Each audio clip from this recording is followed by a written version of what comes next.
exactly what I needed to hear. Thank God someone here knows what they're talking about. That's us. That's right.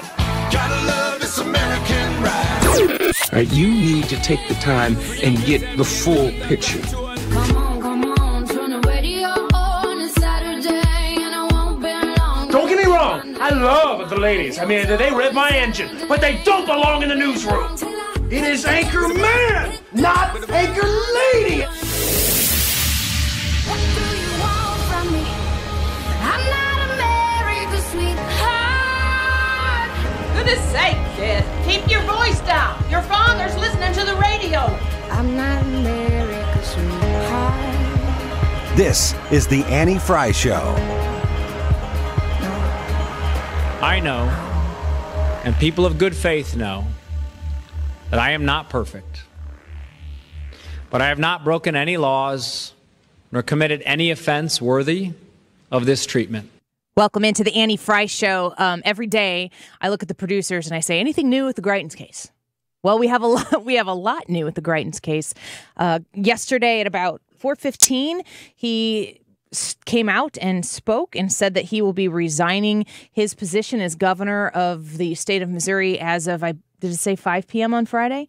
And so as of 5 p.m. Friday, the state of Missouri will have a new governor. So joining us in the studio today is State Representative Nick Schroer. Nick, thanks for coming in. Hey, thank you for having me again. You're going to be in the studio here for the whole hour. So the reason why I wanted to bring Nick in is because he's been in Jefferson City. He's been a part of the conversations that have been taking place down there. He has a lot of access that I want to provide to you. So if you would like to talk to Nick, if you want to call in and weigh in on this, it's a pretty big deal. And we will talk about what happened and what is going to happen as well. And also about an hour and a half ago, Kim Gardner gave a press conference, and you haven't been able to hear that yet here on 97.1. So we're going to play that press conference for you in full right now. So this is the Kim Gardner press conference that took place about 10:30-ish here in St. Louis. This is what she had to say. Today is an important day for people of Missouri. We are in a time in our history when truth is at a premium and politics seem to blind common sense. It is time for us to move on and help the state of Missouri get back to the business of government. The past few months have been difficult for all Missourians, not just those of us embroiled in legal matters involving Eric Greitens. In January, I opened an investigation in search of the truth. I believe it is essential for the residents of the city of St. Louis and our state to have confidence in our criminal justice system. My decision to charge Mr. Greitens in February and April with 2 felonies was met with both praise and criticism. As a prosecutor, my decision must be based upon facts, available evidence, regardless of the position of the accuser or the power of the accused. Let me first say, I cannot comment on what Special Prosecutor Jean Peters Baker would do with a felony invasion of privacy case. Ms. Baker has complete authority to do what she believes is the just thing to do upon her evaluation of the case. Today, I will only discuss the felony computer tampering charge pending against Mr. Greitens. Contrary to Mr. Greitens' past statements, there was no witch hunt, no plans to bring pain to him or his family. Quite the contrary, the consequences Mr. Greitens has suffered, he brought upon himself by his actions, his statements, his decisions, his ambition, and pursuit for power. Many of Mr. Greitens' former colleagues and friends cooperated with our prosecution, not because they were threatened or harassed, but because it was the right thing to do. I remain confident that we have the evidence required to pursue charges against Mr. Greitens, but sometimes pursuing charges is not the right or just thing to do for our city or our state. Just as I believe that Mr. Greitens' decision to resign is best for our state, I have to consider the totality of the situation. After much conversation with Mr. Greitens' defense attorneys and my team, we have come to an agreement on the felony computer tampering case. I believe the most fair and just way to resolve this situation is to dismiss the computer tampering case. If Mr. Greitens were convicted of this charge, it will be unlikely that he would be sentenced to prison given his first-time offender status and the type and level of the charge he faced.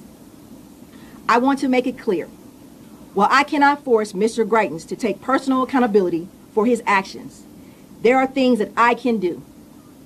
I can reject Mr. Greitens' shameful, divisive, personal attacks. I can reject his dangerous and false rhetoric about the criminal justice system and the rule of law. I can clarify for the public that there was no coordinated effort by anyone to target him based upon his politics, rather it was his actions. I can make clear that this case did not cost taxpayers any more than our existing budget allocation, and these cases were not pursued at the expense of my office's priorities.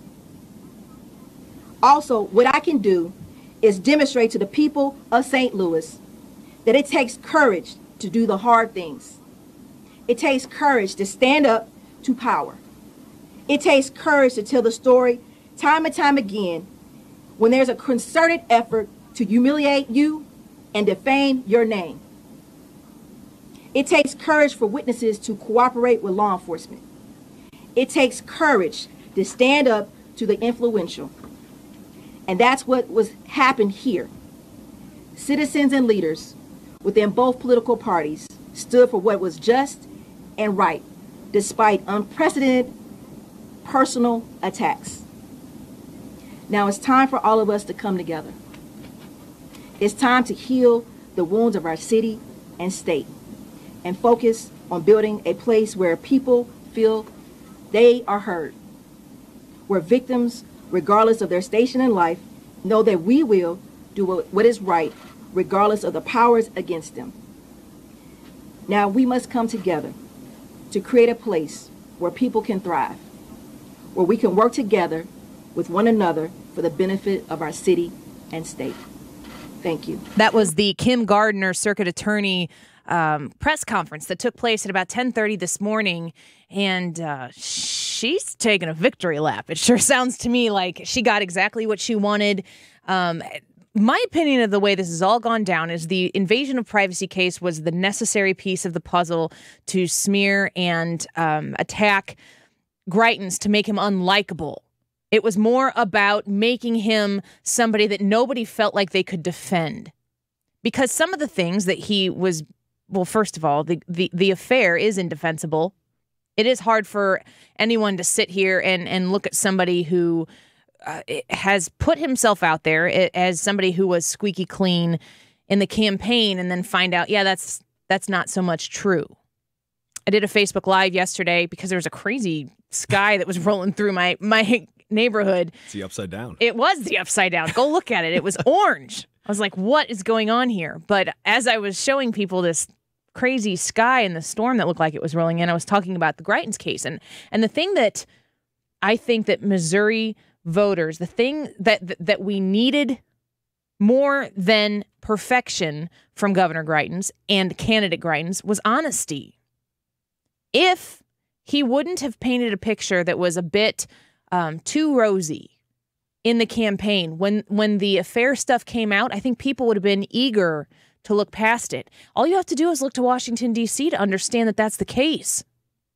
President Trump does not have a squeaky clean image, but he's never alluded to the fact that he was a squeaky clean type of guy or candidate. He was very upfront and honest with his policy opinions, his positions. And when it came to his personal life and his history, he just doesn't really talk about it. And by not talking about it, you know what else he's not doing? Denying it. So we've never been given this idea that President Trump is the Mike Pence of that ticket. That was never something that they forced on us because they knew they couldn't back it up. But when Governor Greitens was running and was putting off this family values vibe, and people were like, yeah, we like that, that's good. doesn't so much seem as though that's the case. But here's the thing. None of that is illegal. Affairs aren't illegal, but they are destructive. And when we didn't get honesty, or maybe got a little protesting too much in the campaign, I think that made the affair way less forgivable in the eyes of the general public. But the biggest thing here to me is it seems as though the folks that wanted him to no longer be governing the state of Missouri, if you destroy his image, which arguably he destroyed himself when he had an affair, when he chose to not be faithful to his wife, when they got a hold of that piece of information and the pieces were put into place to be very public about this, it just threw gasoline on the fire of donor lists and charities and all of the things that seem to be a little bit less on the up and up, compiled with an affair where he is clearly and openly admitting to the fact that he was unfaithful to his wife.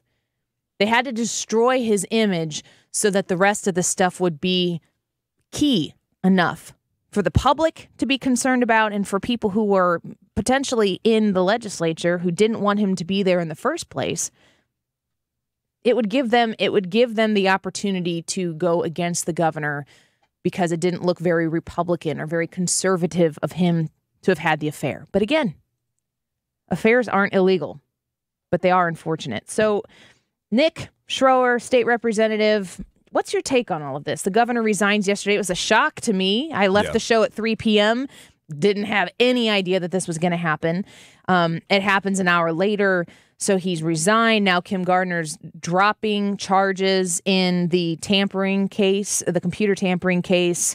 She must have got what she wanted. What's your reaction to the whole thing? So before I get into Kim Gardner, which I could go on for hours she about. She could too, apparently. Yeah, and she wants to talk about the rule of law. We will talk about the rule of law. But yesterday I was at an event for firefighters, a benefit with some other state reps, and roughly 3 o'clock, 3:30, my phone is going nuts saying that there's going to be a press conference. He's going to call for, or he's going to step down and resign.